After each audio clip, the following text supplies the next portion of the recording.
Hi everyone, this is Jebin Say from Evika. നമ്മുടെ ഇന്നത്തെ apple news ടേബിളിൽ നമ്മൾ സംസാരിക്കാൻ പോകുന്നത് ലാസ്റ്റ് വീക്കിൽ നടന്ന എല്ലാ പുതിയ ആപ്പിളിൻ്റെ അപ്ഡേറ്റ്സിനെയും ന്യൂസിനെയും പറ്റിയാണ്. ഈ ഒരു വീഡിയോ സ്റ്റാർട്ട് ചെയ്യുന്ന തൊട്ട് മുമ്പായിട്ട് ഞാൻ നിങ്ങളെല്ലാവരെയും നമ്മുടെ സ്വന്തം ആപ്പിൾ ടെലിഗ്രാം കമ്മ്യൂണിറ്റിയിലേക്ക് ഇൻവൈറ്റ് ചെയ്യുകയാണ്. അവിടെ ജോയിൻ ചെയ്യുകയാണെങ്കിൽ ആപ്പിൾ ഇടുന്ന ഓരോ പുതിയ leaks, rumours, updates, news and wallpapers നിങ്ങൾക്ക് ലഭിക്കുന്നതായിരിക്കും. അപ്പോൾ അവിടെ ജോയിൻ ചെയ്യാൻ ലിങ്ക് ഞാൻ നമ്മുടെ ഡിസ്ക്രിപ്ഷൻ ബോക്സിൽ കൊടുത്തേക്കാം. അല്ലെങ്കിൽ ഈ കാണുന്ന QR കോഡ് ജസ്റ്റ് ഒന്ന് സ്കാൻ ചെയ്താൽ മതി. ഇപ്പോൾ തന്നെ നിങ്ങൾക്ക് ആപ്പിൾ ടെലിഗ്രാം മെമ്പറായിട്ടും മാറാൻ പറ്റും. തുടക്കം തന്നെ നമ്മുടെ ഈ പറഞ്ഞ അപ്ഡേഷൻ ലിസ്റ്റിൽ നിന്ന് സ്റ്റാർട്ട് ചെയ്യാം. iOS 17.2, iPadOS 17.2, WatchOS 10.2, macOS 14.2, HomePodOS, tvOS എന്നിങ്ങനെ കുറേയധികം updations, official updates apple release ചെയ്യുന്നുണ്ട്. ഇതിൻ്റെയൊക്കെ വീഡിയോസ് നമ്മുടെ ചാനലിൽ തന്നെ ചെയ്തിട്ടുണ്ട്. വീഡിയോ കണ്ടില്ലെങ്കിൽ എന്തായാലും വീഡിയോയുടെ ലിങ്ക് ഞാൻ നമ്മുടെ ഡിസ്ക്രിപ്ഷൻ ബോക്സിൽ കൊടുത്തേക്കാം. അവിടെ ക്ലിക്ക് ചെയ്യുക, നിങ്ങൾ കാണുക. അതേപോലെ പുതിയ ബേറ്റ ടെസ്റ്റ് റണ്ണേഴ്സിനും ബേറ്റ സോഫ്റ്റ്വെയർസ് ആപ്പിൾ റിലീസ് ചെയ്യുന്നുണ്ട്. iOS 17.3 beta 1, iPadOS 17.3 beta 1, WatchOS 10.3 beta 1 അങ്ങനെ ബേറ്റ പ്ലാറ്റ്ഫോമിനും ആപ്പിൾ കുറേയധികം അപ്ഡേഷൻസ് കൊണ്ടുവന്നിട്ടുണ്ട്. നമ്മുടെ ഈ പറഞ്ഞ 17.3ൻ്റെ ബേറ്റ 1-ൽ ആപ്പിൾ ഇൻട്രൊഡ്യൂസ് ചെയ്ത ഏറ്റവും പുതിയൊരു സെക്യൂരിറ്റി ലെവലാണ് ഈ പറഞ്ഞ സ്റ്റോളൻ ഡിവൈസ് പ്രൊട്ടക്ഷൻ എന്ന് പറയുന്നത്. നമ്മുടെ ഐഫോണിന് കുറച്ചും കൂടെ സെക്യൂരിറ്റിയും പ്രൈവസിയും ആ ഒരു ആക്കം കൂട്ടാണ്ട് അല്ലെങ്കിൽ മുൻതൂക്കം കൂട്ടാനായിട്ട് ആപ്പിൾ ഇൻട്രൊഡ്യൂസ് ചെയ്യുന്ന പുതിയൊരു സെക്യൂരിറ്റി ഫീച്ചറാണ് ഈ പറയുന്ന സ്റ്റോളൻ ഡിവൈസ് പ്രൊട്ടക്ഷൻ എന്ന് പറയുന്നത്. ഇപ്പോൾ ഈ ഒരു സെക്യൂരിറ്റി ലെവല് ബേറ്റ പ്ലാറ്റ്ഫോമിന് മാത്രമാണ് ലഭിച്ചിരിക്കുന്നത്.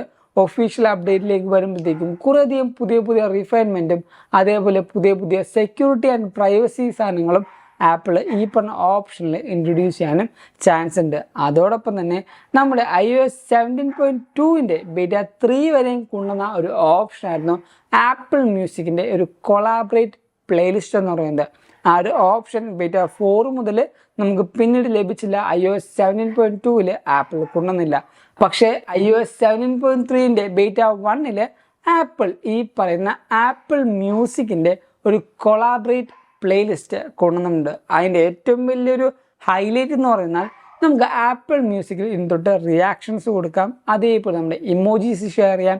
നമ്മുടെ ആ ഒരു പാട്ടിനോടുള്ള ഫേവറേറ്റ്സും ലൈക്സും നമുക്ക് ഈ പറഞ്ഞ ഇമോജി ആയിട്ടും ഫേവറേറ്റ് ആയിട്ടും റിയാക്ഷൻസ് ആയിട്ടും ഷെയർ ചെയ്യാൻ പറ്റും. അതുകൊണ്ട് തന്നെ ഈ ഒരു ഡിസംബർ മാസത്തിൽ ക്രിസ്മസിൻ്റെ ആ ഒരു ടൈം ആയതുകൊണ്ട് തന്നെ നമ്മുടെ എവിക്കയുടെ സ്പെഷ്യൽ എഡിഷൻ ആയിട്ട് വരുന്ന കുറച്ചധികം ക്രിസ്മസ് സോങ്ങുകൾ നമ്മൾ ആപ്പിൾ മ്യൂസിക് പ്ലേലിസ്റ്റ് ആയിട്ട് ക്രിയേറ്റ് ചെയ്തിട്ടുണ്ട്. iOS 17.3 ബേറ്റ 1 യൂസ് ചെയ്യുന്ന ആൾക്കാർക്ക് ആ ഒരു കൊളാബറേറ്റ് പ്ലേലിസ്റ്റ് യൂസ് ചെയ്യാം. അതേപോലെ റിയാക്ട് ചെയ്യാം.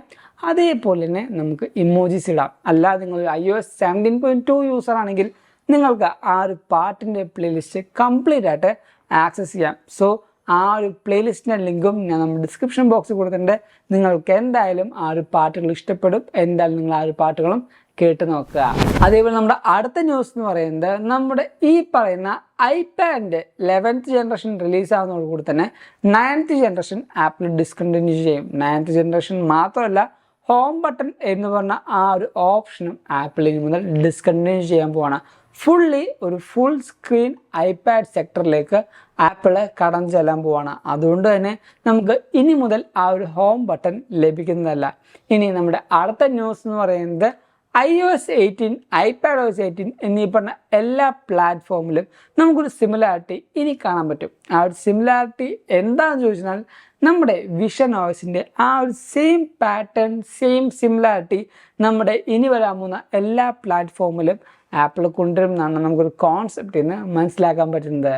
2026 ആപ്പിൾ OLED എന്ന് പറഞ്ഞ ഓപ്ഷനിൽ നിന്ന് മൈക്രോ LED എന്ന് പറഞ്ഞ ഓപ്ഷനിലേക്ക് കംപ്ലീറ്റ് ആയിട്ട് മാറും. നമ്മുടെ ആപ്പിൾ വാച്ച് അൾട്രയൊക്കെ ഏറ്റവും ആദ്യം തന്നെ ആപ്പിൾ ഈ പറഞ്ഞ മൈക്രോ LEDയിലേക്ക് മാറുമെന്നാണ് പറഞ്ഞേക്കുന്നത്. അതുകൊണ്ട് തന്നെ നല്ല രീതിയിലുള്ള പ്രൈസ് ഹൈക്ക് ഈ പറഞ്ഞ ആപ്പിൾ വാച്ച് അൾട്രയിൽ വരാൻ ചാൻസ് എന്നാണ് പറഞ്ഞേക്കുന്നത്.